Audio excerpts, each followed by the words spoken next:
Kalbaryo ang may anak na batugan, mas kalbaryo ang magkapag-asawa ng batugan. Mga babae, kahit ang ganda-ganda ng dibdib niya na may bicep, pag tamad, burahin niyo sa listahan niyo. Ilang araw lang kayo magagandahan sa korte niya, mamaya inis na ang mararamdaman niyo buong buhay, pagpatugan, pagtamad. Kaya mga nanay, huwag niyong konsentihin ang mga tamad niyong anak.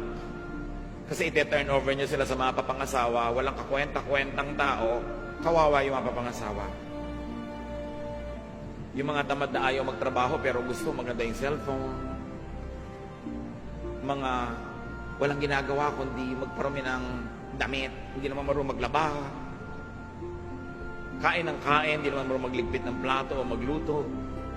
Sa family lahat natitrain yan. At madalas, hindi lagi pero madalas, behind a very tamad na anak, isang konsentidorang nanay.